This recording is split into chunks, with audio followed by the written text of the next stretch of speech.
बशीर ने ₹1 करोड़ लगाया और यूके का वीज़ा हासिल किया।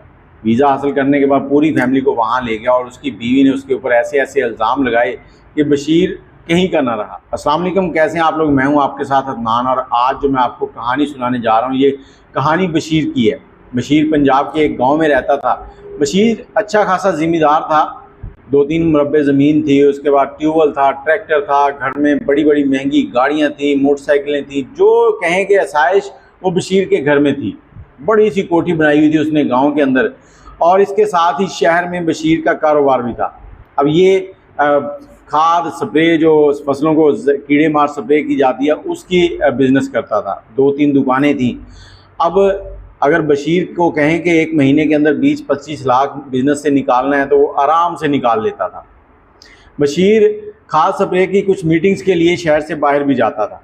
इस महीने बशीर ने इस्लामाबाद जाना था। वहाँ पर एक बड़ी मीटिंग थी जिसमें विदेशी ममालिक से भी लोगों ने आना था और इसी मीटिंग के अंदर पाकिस्तानी जो कि यूके नेशनैलिटी होल्डर था वहाँ से आया था अटेंड करने के लिए। जैसे ही उसने मीटिंग अटेंड की, मीटिंग के बाद बशीर ने इस बंदे से थोड़ी दुआ सलाम की और इससे पूछा कि मैं भी यूके जाना चाहता हूँ तो मुझे क्या करना होगा। उसने बशीर से थोड़ी सी मालूमात ली और उसके बाद उसने कहा कि आप इस तरह से अप्लाई कर दें, आपकी हर चीज़ लीगल है, आपकी बैंक स्टेटमेंट भी है, बिज़नेस भी है, सब कुछ है, आपको आराम से वीज़ा मिल जाएगा।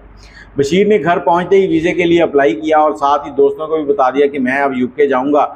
और कुछ दिनों के बाद बशीर को एक मेल आती है जिसमें लिखा होता है कि आपको हम वीज़ा नहीं दे सकते। ये यूके एम्बेसी की तरफ से थी कि आपके डॉक्यूमेंट ठीक नहीं, आप हमारी शराइतों के ऊपर पूरा नहीं उतरते। अब बशीर पैसे वाला आदमी था और इसको ये बहुत बुरा लगा कि इन्होंने ये क्यों कहा कि आपको हम वीज़ा नहीं दे सकते। अच्छा, बशीर ने उसी बंदे से जिससे मीटिंग के दौरान बात हुई थी उससे रब्ता किया और उसको बताया कि मेरा वीज़ा रिजेक्ट हो गया है तो मैं क्या करूं। उसने कहा कि आप ऐसे करें, अपने जो अप्लाई किया था उसमें देखें कौन कौन सी कमियां हैं, कौन सी चीज़ उसमें उन्होंने बताई है कि सही नहीं है, तो आप उसको दुरुस्त करके दोबारा अप्लाई करें ताकि आपको वीज़ा मिल जाएगा, आपका कोई इशू नहीं है। बशीर कहता नहीं, मुझे कोई और तरीका बताएं। उसने कहा कि अच्छा, मेरा एक दोस्त है जो एक कंपनी चलाता है, तो उससे बात करके आपको वर्क परमिट दिलवा देता हूँ। अब वर्क परमिट क्या होता है? उसमें आपको नौकरी मिलती है सीधी सीधी। और उसने बताया कि इसका एक फ़ायदा और भी होगा कि आप अपनी फैमिली को भी यूके बुला सकते हैं। अब बशीर ने कहा कि ठीक है, आप उनसे बात करें। जब उसने उस बंदे से बात की तो उस बंदे ने भी इतना बड़ा मुंह खोल लिया कि पैसों के लिए उसने कहा जी मैं 1 करोड़ 20 लाख रुपए लूँगा और आपको वर्क परमिट दे दूँगा। और साथ ही उसने कहा कि आप जब यूके आएंगे तो मेरे पास नौकरी नहीं है, नौकरी आपने खुद तलाश करनी है, मैं आपका किसी चीज़ का जिम्मेदार नहीं, मैंने सिर्फ आपको वर्क परमिट देना है। बशीर घर गया, बशीर ने जाकर अपनी बेगम को बताया और बशीर की इस वक्त उम्र जो थी वो तकरीबन 45 साल थी। बशीर के 2 बेटे थे, एक 17 साल का और एक 15 साल का। और जब उसकी बेगम से उसकी बात हुई तो उसकी बेगम ने कहा कि आप किस चक्कर में पड़ गए, हम यहाँ पर खुश हैं, हम हर चीज़ हमारे पास है, आप यूके जाकर क्या करेंगे। लेकिन बशीर ने तो ज़िद पकड़ी हुई थी कि मैंने जाना ही जाना है। और साथ ही बशीर ने पहले से अपने दोस्तों को भी बता रखा था कि मैंने यूके चले जाना है, मैंने वीज़ा अप्लाई कर दिया है। अब बशीर परेशान था कि मेरे दोस्त क्या कहेंगे। इसी परेशानी में उसने अपना ये वाला स्टेप लिया कि बेगम को उसने जैसे तैसे करके राज़ी कर लिया और उसके बाद बशीर का वर्क परमिट आया और इन तीनों चारों ने अपनी टिकट्स करवाई और यूके चले गए। जैसे यूके पहुंचे तो बशीर ने पाकिस्तानी माहौल के हिसाब से वहाँ पर एक घर लिया। इस घर का रेंट जो था वो 1400 पाउंड पर मंथ था और बशीर पाकिस्तान से जाते हुए तकरीबन कोई 15 से 20 हज़ार पाउंड लेकर गया था। कारोबार अच्छा था, पैसा बैंक बैलेंस सब कुछ था। वहाँ जाकर इसने पहले तो 5-6 महीने जो यहाँ से पैसे लेकर गया था वो खर्च किए। अब इसने नौकरी ढूंढनी थी, हुनर तो कोई पास था नहीं और जहाँ भी जाता इसको सिक्योरिटी गार्ड की या फिर इसको डिलीवरी बॉय की नौकरी मिलती, वो ये करना नहीं चाहता था। एक चौधरी आदमी जो गांव के अंदर चौधरी लोग कहते थे अपना कारोबार है, वहाँ पर सिक्योरिटी गार्ड या डिलीवरी बॉय की नौकरी करे। अब इसी तरह से 6 महीने गुजर गए और इसकी बीवी जो है उसने तीसरे महीने से ही इसको कहना शुरू कर दिया कि हम लोग वापस चलते हैं। बशीर जो था वो बज़िद था, वो उसने दोस्तों को भी बता दिया कि मैंने तो यहाँ पर अच्छा खासा बिजनेस सेट कर लिया है, मैं यहाँ पर सेट हो चुका हूँ। अब बेगम की मानता नहीं था और 6 महीने के बाद इन्होंने फैसला किया कि हमें जो घर है ये थोड़ा हल्के वाला ले लेना चाहिए। अब इन्होंने 700-800 पाउंड वाला एक घर तलाश किया और उस घर में इन्होंने रिहाइश रखी और सिक्योरिटी गार्ड और डिलीवरी बॉय की नौकरी जो काम इसको मिलता वो करना शुरू कर दिया। अब थोड़े बहुत पैसे ये वहाँ से कमाता, कोई 1000-1200 पाउंड, और इनका जो महीने का चारों का खर्चा था वो तकरीबन 2500 पाउंड था। बाकी 1500 पाउंड जो है वो घर से मंगवाता। पहले वाले पैसे तो ख़त्म हो चुके थे। अब पीछे इसके मैनेजर वगैरह थे, वो काम कर रहे थे और इसको पेमेंट आ रही थी। इसी तरह से बशीर को तकरीबन 1 साल गुजर चुका था। अब बशीर दोस्तों को फ़ोन पर लंबी लंबी बातें छोड़ता कि मैं यहाँ पर बिज़नेस सेट है, हर चीज़ ठीक है, ये है वो है। 1 साल के बाद करते कराते बशीर एक होटल पे पहुंचता है। तो वहाँ इस होटल की जो मालकन थी वो 45 साल एक औरत थी जो कि तलाक याफ्ता थी, लेकिन खूबसूरत थी और बहुत ही सलीकेमंद थी। उसने जब बशीर से उसकी पूरी कहानी सुनी तो उसने बशीर को मैनेजर की नौकरी दे दी। अब वो समझ चुकी थी कि बशीर खाते पीते ख़ानदान का है पीछे से, और ये किसी भी हिसाब किताब में 2 नंबरी नहीं करेगा, अच्छे से काम करेगा। और बशीर ने भी वहाँ पर काम शुरू कर दिया। वो औरत जो है वो अक्सर बशीर को कभी चॉकलेट्स देती, बच्चों के लिए ले जाना, कभी कोई गिफ्ट दे देना, कभी कोई गिफ्ट दे देना। तो इस होटल से बशीर को अच्छी खासी इनकम मिलने लगी। अब बशीर के मामला ठीक होने लगे और बशीर जो है घर जाता और बेगम को बताता कि आज हमने ये किया, आज उन्होंने ऐसे कपड़े पहने थे, क्योंकि वो बड़ी खूबसूरत थी इसकी मालकन जो थी और सलीकामंद थी। अब यहाँ पर बशीर और उसके दरमियान कोई भी गलत मामला नहीं थे। बशीर एक मुलाजिम था, वो इसकी ऑनर थी, सिर्फ यही कुछ था। लेकिन वो बशीर के साथ बड़े अच्छे तरीके से पेश आती थी, क्योंकि वो समझती थी कि ये एक ख़ानदानी बंदा है, कोई गलत हरकत नहीं करेगा। लेकिन बशीर जब ये सारी की सारी दास्तान घर जाकर अपनी बेगम को सुनाता तो उसके दिमाग में कहीं ना कहीं से एक शक चलने लगा। उसको शक हो गया कि बशीर कहीं उसकी तरफ राग़िब हो रहा है और ये हमसे गलत बयानी करता है, जबकि ऐसे कोई मामलात नहीं थे। एक दिन बशीर शाम को घर आया और जाकर इसने जब उसकी कहानी शुरू की तो इसकी बेगम जो है इससे लड़ने लगी। बात बात पे नोक झोंक शुरू हो गई। बशीर ना समझ सका कि क्या मामला है, और उसके बाद इसकी बेगम ने और ज़्यादा ज़ोर पकड़ लिया कि हम लोग पाकिस्तान चलें, हम लोग पाकिस्तान चलें, हमने यहाँ नहीं रहना, बच्चे यहाँ सेट नहीं हो रहे। तो इस वजह से बशीर भी काफ़ी परेशान था। अब बेगम कहती पाकिस्तान चलें, बशीर उसको समझाता कि देखो बड़ी मुश्किल से हमें अच्छी नौकरी मिली और अब तो मज़ा आएगा यहाँ रहने का, और तुम कह रही हो पाकिस्तान चलें। मैंने नहीं जाना और तुमने भी नहीं जाना।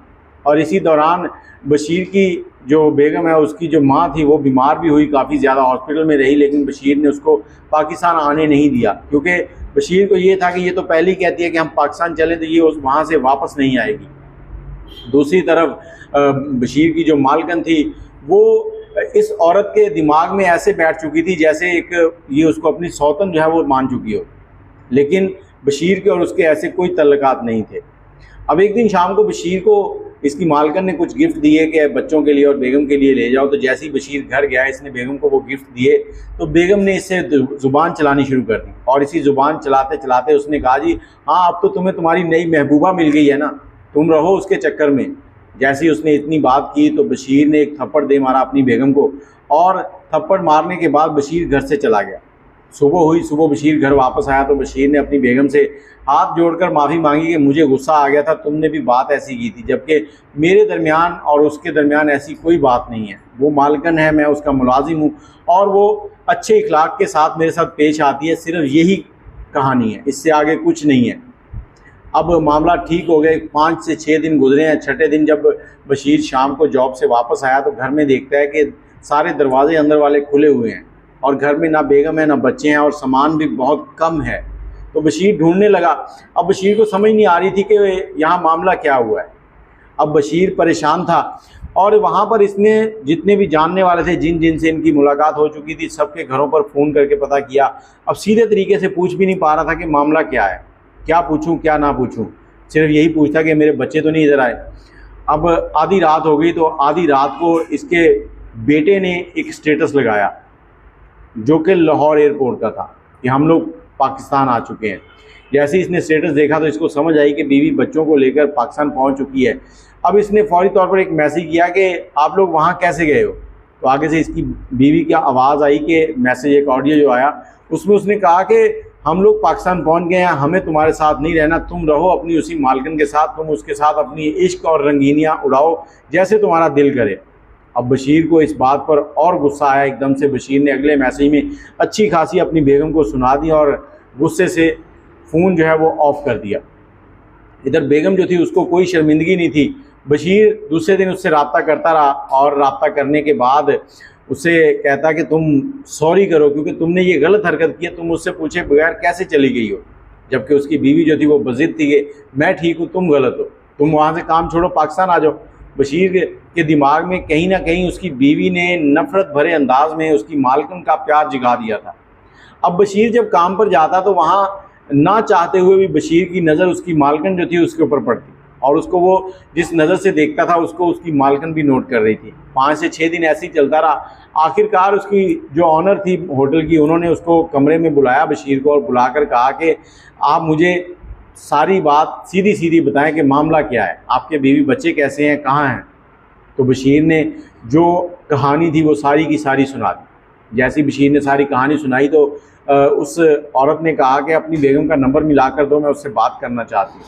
बशीर ने उसका नंबर मिला कर दिया, और जैसे ही उसने बशीर की बीवी को सारी कहानी सुनाना चाहिए तो उसने बगैर उसकी बात सुने हुए उसको अच्छी खासी सुना दी, और कहा कि तुम्हें शर्म नहीं आई, तुम्हें पहली बार भी इसीलिए तलाक हुई है कि तुम्हारा करैक्टर ठीक नहीं था, अब तुम मेरे शौहर के ऊपर डोडे डालकर बैठी हो।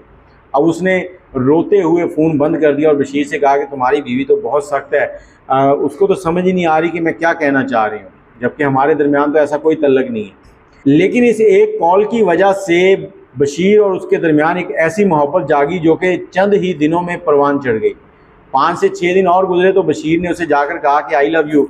जब बशीर ने उसे आई लव यू कहा तो उसने कहा कि इतनी देर लगा दी आते आते, तुम्हें अब मौका मिला है आई लव यू कहने का।